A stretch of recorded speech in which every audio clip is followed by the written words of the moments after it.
즉흥적으로 흐르는 연주. 재즈 연주자들은 방향을 튼다고 표현합니다.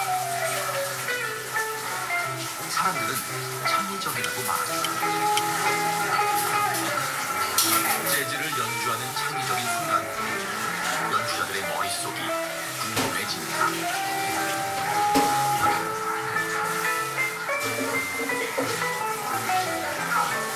연주자들은 음악을 통해 세상을 이해하고 자신을 발견합니다.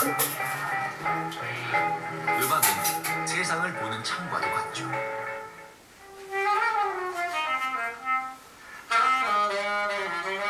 색소폰 연주자인 찰스 린 박사는 한국계 이민 2세입니다. 전 세계가 주목하는 의사이자 신경과학자이기도 합니다. 하버드 의대 재학 시절 레스토랑에서 파트타임으로 재즈를 연주했습니다. So I was somebody who my whole life really wished I could have been a musician, but never had the courage to become one. And so through a long series of decisions, I decided to pursue a career in medicine. And once I understood that I could study hearing as a field of medicine and then maybe think about music as a way to understand complex sound, I became a hearing specialist. I treat a lot of professional musicians, and then I decided to study how the brain processes music. Can you play like something else like from John Coltrane? Yeah.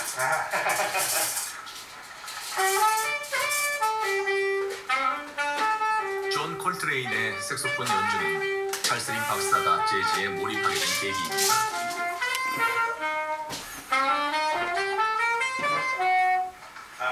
How about if I just improvise that, maybe? Yeah, sure thing, yeah.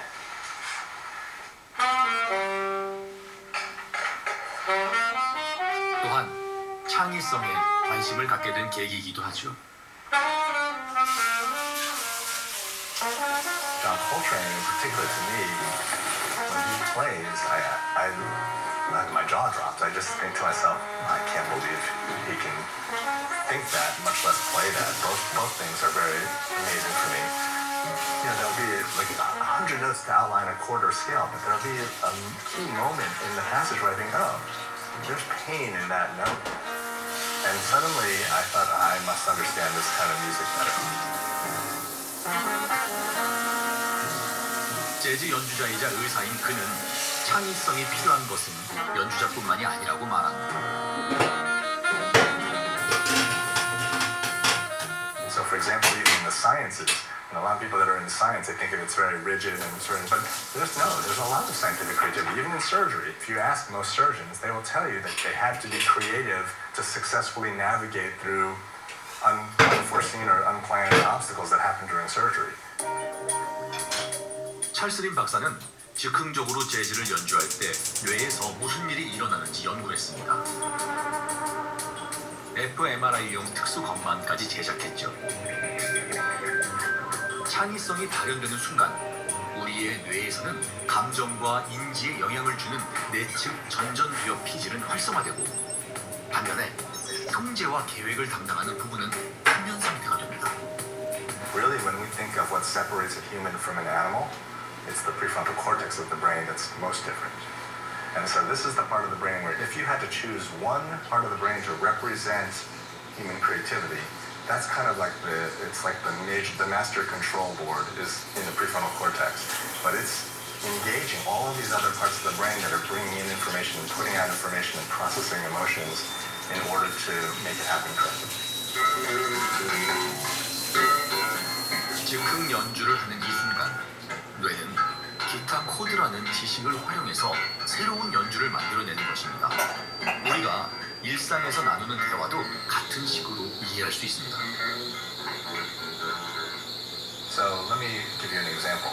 Almost every human being can talk and have a conversation with another human being, and almost nobody memorizes or pre-plans the conversation.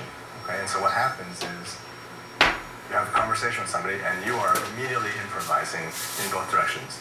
There are certain rules, conventions, cultures, language, vocabulary that people know, but basically you are creating that conversation on the spot. And it's once, you don't usually repeat identical conversations over and over again. You have it once and it's done, and you have another conversation. You do this all throughout your life. 대화를 하는 것이 남다른 능력이 아니고 창의성도 특별한 재능이 아닙니다.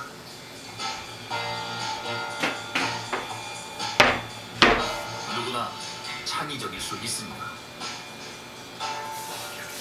As adults, after they've been trained and educated so that they can flip their way of thinking, because actually now we know this from nice studies, the brain is actually trained to think in a different way during creative tasks. And there's a lot of sophistication, a lot of structure. People in jazz know a lot of musical theory, but it's a very functional form of musical theory. So I think of it like this: when a musician is improvising, as I said, they're usually expert musicians. So they've been playing and practicing a lot. They know a lot of musical scales, they know a lot about musical chords, and they might have practiced certain patterns and things like that. 존 콜트레인처럼 천재적인 연주자들도 늘 연습을 했습니다. 뇌를 훈련시킨 것입니다.